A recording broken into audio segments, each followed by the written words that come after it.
Hello everyone, this is Chrism and I'd like to welcome you to this conversation about your Kundalini awakening or activation experiences. And this will also cover the spiritual emergencies. This will cover ascension symptoms and many of the other phrases that say the MDs will put out there, the spiritual emergencies, or people who are unfamiliar with Kundalini will call it an ascension symptom. This covers it all. Anything that is Kundalini and authentically true Kundalini, this is what we're talking about this evening. And so welcome, welcome. Tonight, I'm in Minnesota, and I'm in a health and recovery spa called Sattva. And I would like to give Dan and Cindy Gorbino credit for this beautiful space that we're in, and the beautiful, the clean, crisp attitude that is here. They planted 26 selenite crystals in the floor and in the ceiling, and they're really working hard to bring a level of healing into the Twin Cities of Minnesota, United States.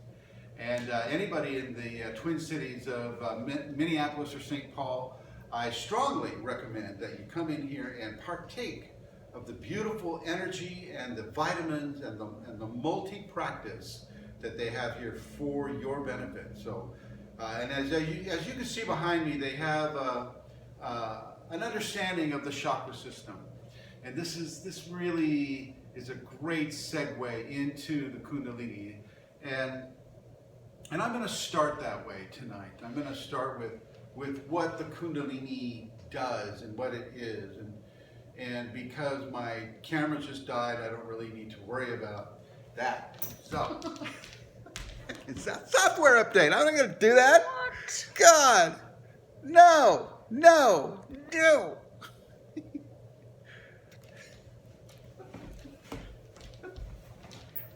Apple, I swear to God. Anyway, so Kundalini is the dormant force at the base of the spine.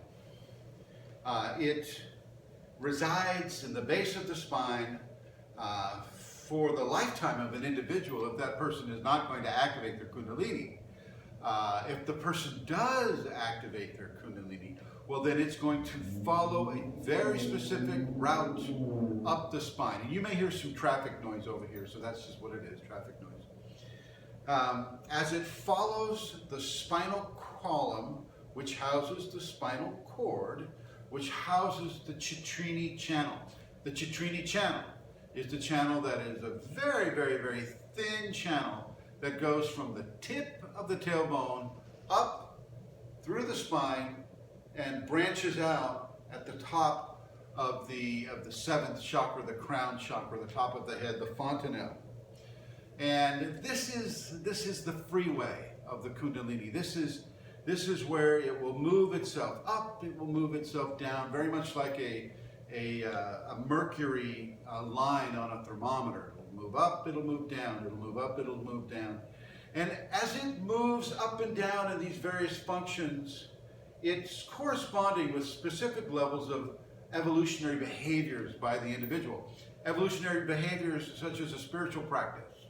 And here we, of course, we have our own spiritual practice that we're advocating for Kundalini, which are the Kundalini Awakening Safeties. And you can go to www.kundalinisafeties.com/ES. And you can reach those, and I suggest you practice them twice a day, especially if you already have the activation going and you're not quite sure, how to keep it in a safe and sane, balanced fashion. This is what you do. Now, as the Kundalini travels up the spine and it begins to flower within the individual, as you can see here, a level of energy will collect at the top of the person's head, at the top of the crown chakra. And this rendition on this head right here is extremely accurate. And you may have seen this in other religious artifacts, throughout your experience on the internet or through magazines or on television or in the movies. This is a Kundalini awakened head, and I'm going to bring it closer for you so you can get a look at it here. This is a Kundalini awakened head, okay? Each of these those little bumps there, right here and there, that represents in the Sanskrit term, that represents a petal, okay? And they call this the 1,000-petaled lotus. And each of these petals has a very specific function within the energetic anatomy of a person. And as I mentioned before, as the Kundalini is going up and going down and beginning to evolve the different levels of the endocrine system and the autonomic system and the different nervous systems and the muscular system, skeletal system, respiratory system, all of the living functional systems within the human being, as the Kundalini is modifying that towards a more divine expression, as that is occurring, these petals are being exposed. These petals are forming on the top of the person's head. Okay.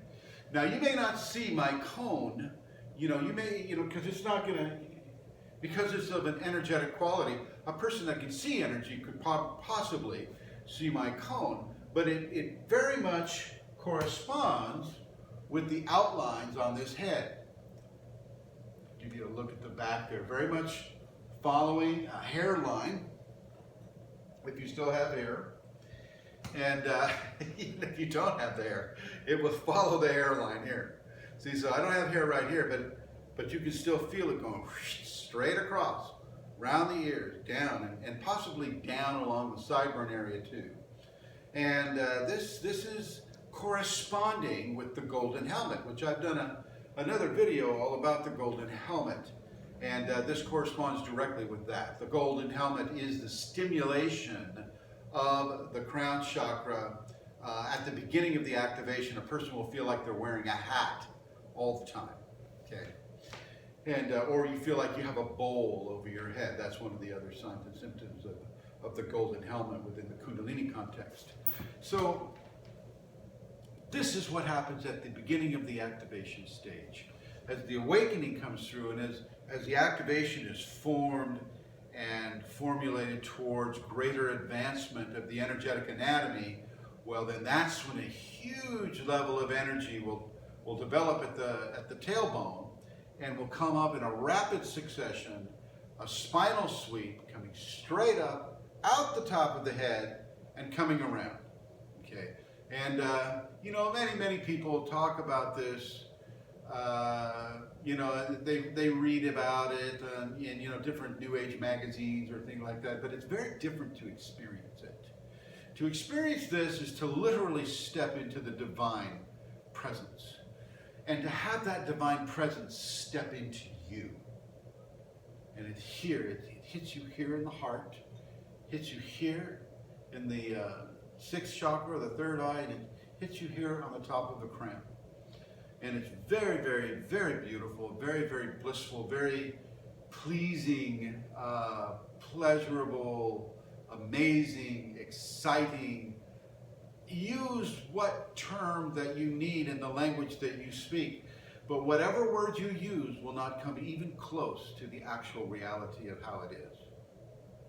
Kundalini is beyond our understandings on a physical, egoic level. And living on this world right now, as we live in the different social environments, these social environments are composed of egocentric choices and decisions and platitudes and expressions.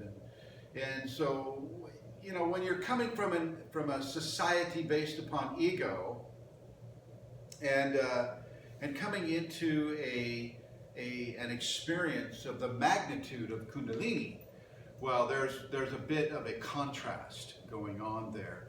And I have to tell you that the ego will resist this amazing experience. It will. It will resist the Kundalini in a way that allows a level of disturbance to occur within the individual. This will happen for a certain amount of time unless the person gets some information. So if you're watching this video right now and you're collecting this information, and say you're going to some of the other videos that are being given, the power that you have is the power of knowledge, the power of information. And as that power of knowledge and information infuses your body, it brings you into an awareness of what is occurring, and therefore, it's no longer the fear of the unknown that can come in and begin to sway you off the path or put you into a panic where you run off, to the ER and submit yourself to the ministrations of MDs that do not understand or know or acknowledge what Kundalini is. Okay, they'll just think you're having a panic attack. And they'll give you some drugs to calm that down and then send you home and, try to get you addicted to SSRIs or some other calming, tranquilizing, medicine. I suggest you avoid that path. Give yourself the information. Listen to what this video is telling you. So as the Kundalini, continues its activation sequence within the individual, the activation part is very important because it drives a person to do very specific things. It drives the person to better themselves. It drives the person to be non-judgmental, to be compassionate, to be service-oriented, to be honest to a fault, truthful with a capital T. And the sacred mother, which is the Shakti, Sanskrit word for mother would be Shakti. And it's not because I'm not dipping into Hinduism here. I don't really have a religion. If I have any religion, it's that of the Kundalini itself, the consciousness of Kundalini, the enlightenment of Kundalini, what the Christians will call Christ consciousness, the Hindu will call the awakened Saraswara. I mean, name the culture and they'll have their word for the awakened Kundalini within their populations. So as you're driven to improve yourself, to get out of bed and exercise and get those kids ready for school and to bring a level of excellence into your life, constant, consistent, day by day, hour by hour, excellence into your life. This is what the activation will bring to you. And as you mix that in with your spiritual practice of the safeties or whatever other spiritual practice that you're partaking of that allows an energetic generative experience to be had by you while the Kundalini within you is promoting you and driving you towards its perfection, well, that will bond with the Kundalini. The Kundalini will bond with it, and that will drive you towards further and further and further towards that big, huge spinal swape that I mentioned earlier. The activation is really a very important part of this process, an extremely important part of the process, and it's something that you want to really be aware of as you begin to experience the Kundalini. Say you've gone to a guru and the guru is giving you Shaktipat. Great, and so start practicing the safeties anyway, because it's not going to hurt you, and it will definitely help you, and it will definitely help the society around you because of the honesty and the integrity of the noble behaviors that are being given, that are being expressed by you upon the populations around you. Okay, so it's definitely a good thing for humanity, a good thing for society, a good thing for the environment. So do that. So as you receive the activation sequences within you, you'll get certain compulsions that are going to be strange to you. You may have extreme levels of libido. You may have libido that just goes out the roof, and you may be self-stimulating this way or that way. You may be getting into, say, some of the pornography or things of that nature, which I'm going to tell you right now to avoid. Avoid that. And avoid excessive self-stimulation too. You don't need that. Just because it feels good doesn't mean you always do it. Okay? Name the drug. Heroin probably feels pretty good the first few times you do it until it starts getting you, and then it's not so good. Okay? So you try to stay away from that pleasure matrix that we all have within us. We all have that search for pleasure, and I'm telling you to control it. I'm telling you to take your hands off yourself and meditate. Okay, take your hands off of yourself and do some volunteer service. Go to a nursing home and visit the people. Sing to them. Play a guitar. Whatever you got. Just sit there and hold their hand. Okay? Go to a homeless shelter and you know, assist with the soup line, or do what my friend Rosemary Goliath, who's here right now, who's listening, and make some sleeping bags. Make them a sandwich. Do something nice for a person. Help them across the street. And then it's not just people. You can do it for the animals too, you know. Help that dog. Don't necessarily take him to the pound or the shelter, because that's kind of like a death sentence these days. So, you know, help them in a way that allows them to find a new permanent home, a happy home. Okay. Don't use pesticides on your lawn. Don't use insecticides around your house. Begin the practice of ahimsa. Ahimsa is a Sanskrit word that means do no harm, do not kill. These are the activities of the Kundalini activated individual. Before that big spinal sweep comes up, these are the qualities of grace that you want to begin to behave within to allow this to occur within you. Okay, it's very important.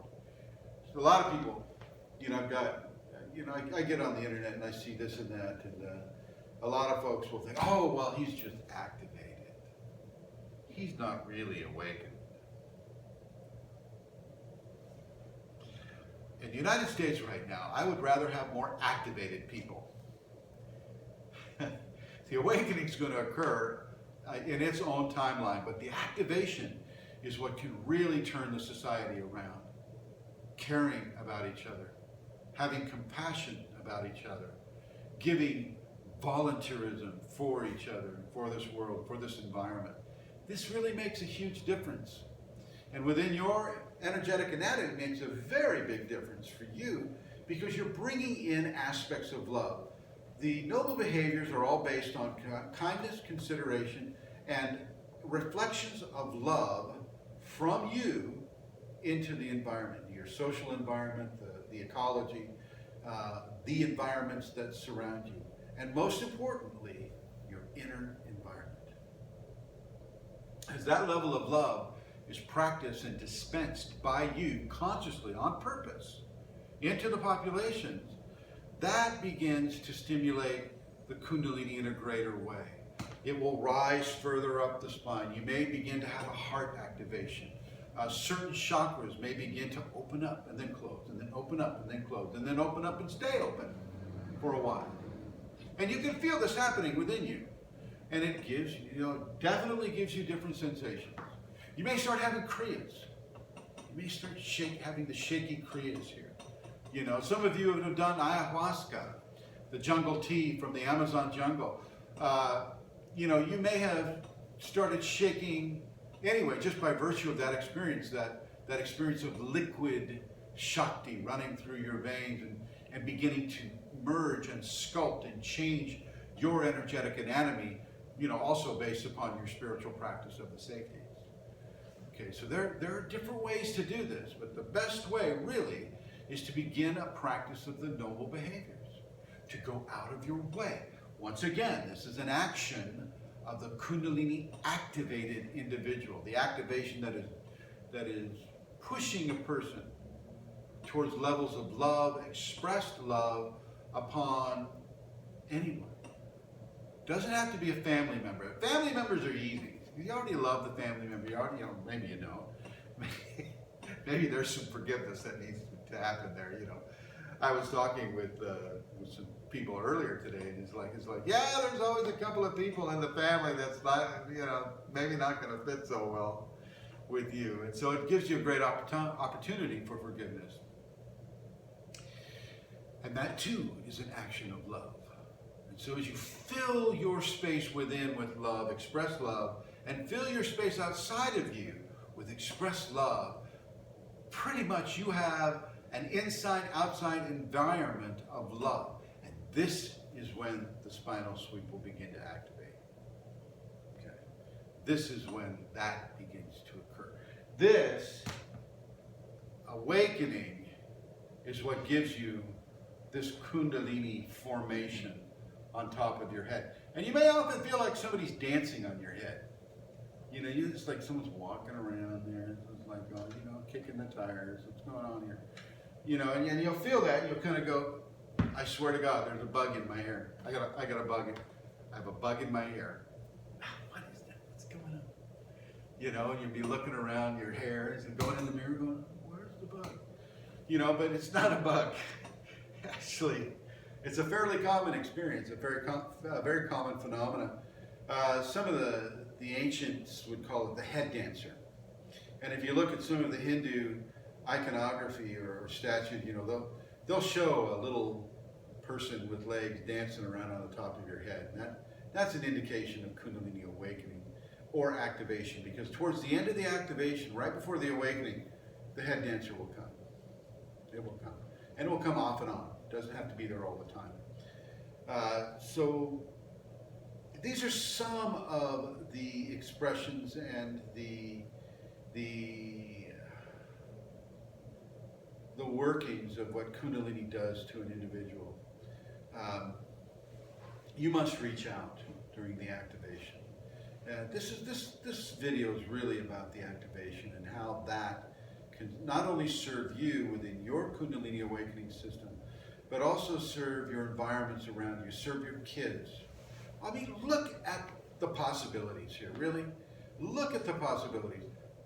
What are your children watching when they see you practice the safeties? What are they learning when they see you helping a stranger? What are they absorbing as they experience the love that is being projected out of you and that they can see reflected within you behind your eyes? When you tuck them in at night, what are they feeling but that energetic surge of your Kundalini as it's activating through your system? What are they learning from that? How does that affect their future? It's a very, very positive force. Okay. Now, for some of you, you didn't know what was going on, and the Kundalini activates within you, and it just scares you to death because of the different phenomena. It just scares you to pieces. And you don't know where to turn. You go to the MDs and they're going, well, we think you have a level of bipolarism with maybe a little smattering of schizophrenia. Yeah, hearing voices, are you? You know, and so, you know, they'll make this diagnosis that they look up in their Merck manual and go, spiritual emergency, typically bipolarism mixed with schizophrenia. They can't relate to what you're having. And so they put it into a little box and say, okay, you've got bipolar and schizophrenia, here's a drug. And most of you are going to reach for that drug because you don't know what's occurring and you want it to stop because it's taking you over. It's driving your body like you drive a car, and you're not happy about that. You're going to resist that. So as you resist that and as you come into these levels of fear, you're going to broadcast that fear the same way that I'm saying right now that you need to broadcast the love. But you're going to be broadcasting fear. And what does fear attract? What does fear attract? Well, it attracts more fear. And it attracts those things that feed off of fear. It's like blood in the water for some of these non-corporeal entities. They'll see a person kind of go, oh my God, what is going on with me? Oh, Rosemary, help me, I don't know what's going on. I'm seeing weird stuff in my ceiling, and my hands are like morphing. I have more fingers than I should have, and I don't know what's going on. Amelia, save me. But you won't have a Rosemary, and you won't have an Amelia. You'll just have your fear. And that fear can attract an entity. And that entity can make its home within your body, begin to drive you using fear, using, some of the many different foul strategies that they have to take away the joy, to take away the pleasure, to take away the levels of love and security that you can have. And what I'm going to suggest you do at this time is to practice a system called the Crucible of Reversal. So the Crucible of Reversal is that every time you are being given a command or a suggestion or a motivation to do something bad for yourself, including thinking bad about yourself.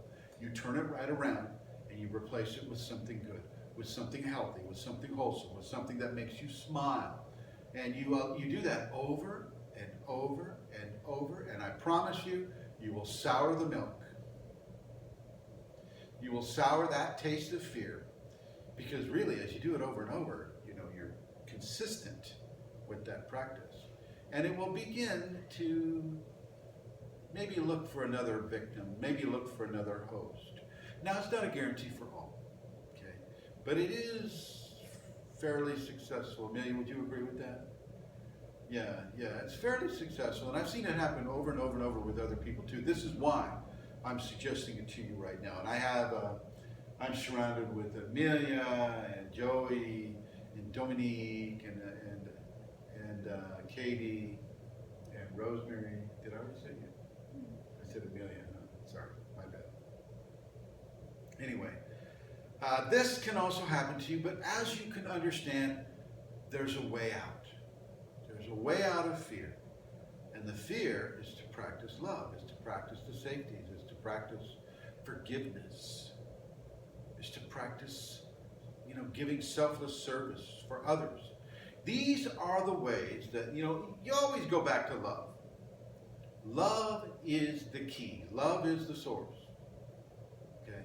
When you go back to love, and that includes loving yourself, that includes having confidence and competency in who you are, how you are, why you are, what you are, and what you're doing here, and why God has graced you with the Kundalini, you'll come back into a level of balance, but you've got to trust it. And trusting that level of balance is not always easy to come by, but if you practice it again and again and again and again, it will return to you. Okay, it will return to you. And sometimes we're given an entity like this in order to force our behaviors into a certain expression. I know that Amelia here, do you mind if I mention it? I know that Amelia here, she had an entity come into her, and it was for egoic behavioral modification. So anytime that her ego came up to her and said, "Oh yes, I am the Celtic queen of questionable comforts within the bastion of the great Irish nation, and it is I who controls my fate." Whenever she would come into a position like that, I'm kind of, I'm joking around a little bit here. Boom, entity comes in and starts to really try to wreck her, tries to corrupt her, inserts corrosive thoughts or corrosive inner dialogue, corrosive attitudes into her energetic anatomy. But because she knows about the Crucible of Reversal, she's able to counter it every time. Every time. And it's not really bothering her so much anymore. You remember it, you always remember it, but you don't necessarily feel it. You don't hear it shouting or cussing at you or telling you to commit suicide. Okay? So that's another aspect of the Kundalini awakening. It may not be the most positive aspect, I admit that. It's not always going to be a positive experience when we're activating and we're trying to change our behaviors from the ego, the egocentrism into the pre-enlightened consciousness. That pre-enlightenment takes a lot of work to attain, and it's for some people it's going to take years to attain. You'll be in that stage for a number of years, and that's not a bad thing. That's nothing to be afraid of. That's nothing to say, "Oh, I'm activated," because eventually you're going to awaken. Eventually you will. I don't know when, I don't know how, I don't know under what circumstances, but I do know that if you're activated, eventually you're going to awake. The Kundalini will sweep you, and it will sweep you in different ways. After the sweep, after you have bonded with divinity, there are still changes to be made. That's not the destination. You just reached a peak. And now that you're standing on that mountain, you're looking at another peak over there. And you start your journey up that other peak. You're not, within the Kundalini continuum, you're not really ever done with it. You're not done as you live in egocentric society. You're not done changing yourself into grace, into stronger and stronger levels of grace. I've had this awakening close to 28 years now. And I'm still working on it. It's still working on me. Okay? I'm compelled to come out here and talk with you like this. This is part of my journey, part of what the Kundalini is saying. Go out and give the truth. Go out and give authenticity. Go out and give people information so they don't wind up in a psych ward, so they don't wind up killing themselves, so they don't wind up hamstringing themselves through fear because they don't know what's occurring. Well, now you know what's occurring. And let me go even further. Let me go to a step even further for you. Kundalini is natural, it's organic, it's free range, it's non-GMO. Maybe you're not eating GMO, which I don't suggest you do. Kundalini is natural to the body. It's as natural as your blood and your hair and your skin. And you need to understand that God's grace is what you were born with, and God's grace is what is activated and awakening within you right now. And you have nothing to fear. Nothing. And you never did. The only thing that really fears within your system is the ego. The ego fears. You don't need to fear Kundalini. I was speaking to a woman today. We're putting on a seminar here in the Twin Cities. This is the second of some talks that I'm giving around the city.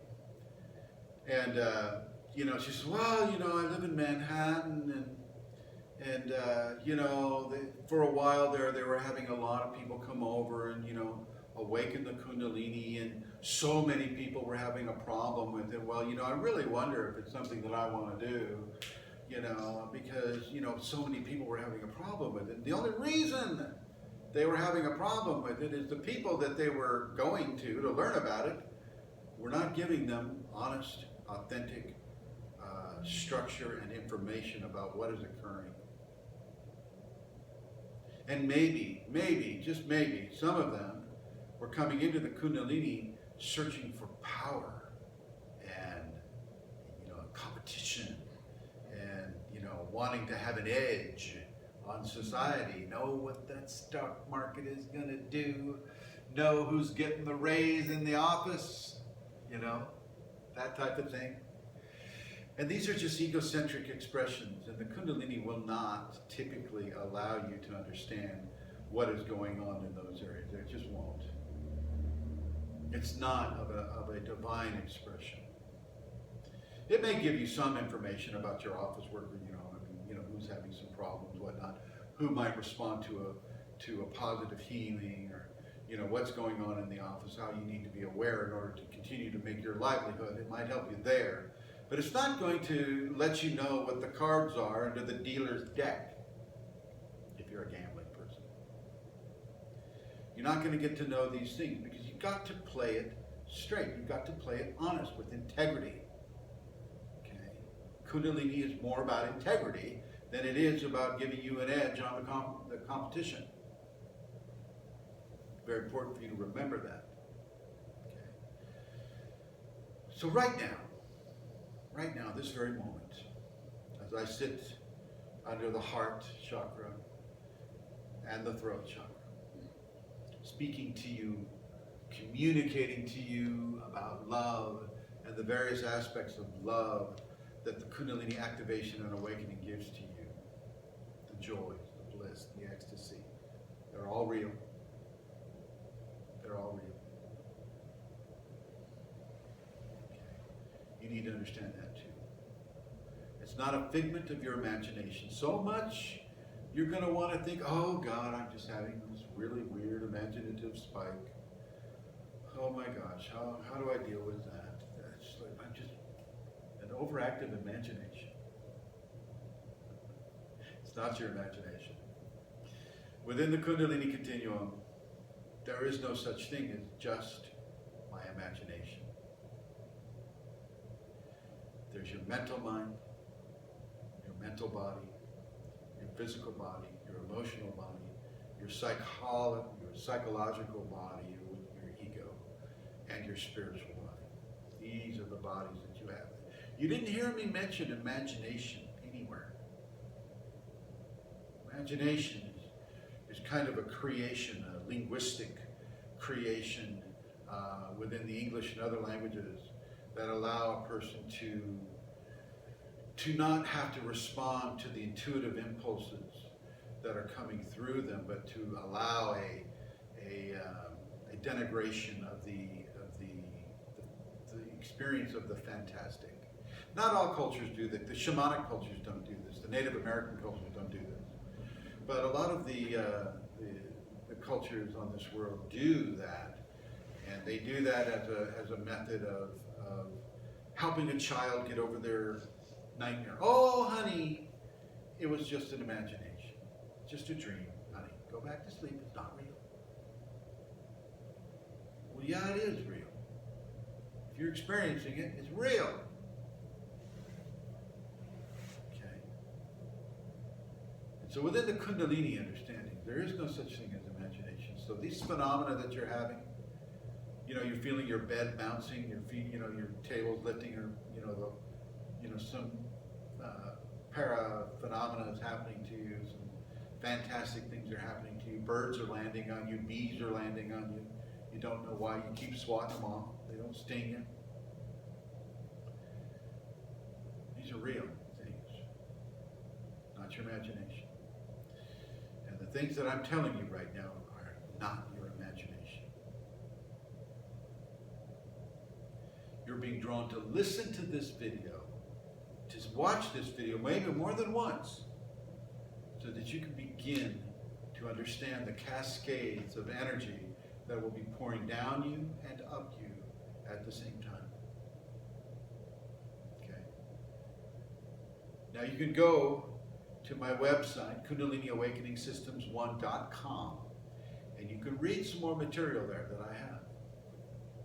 I've been doing this for a while now, over a decade, and I've collected some written experiences. I also do seminars all over the place, which is what we're here preparing for. And if any of you that see this after I upload it, you live in the Twin Cities area, I would suggest that you contact Rosemary. Rosemary, come on up. And give us all the information right there.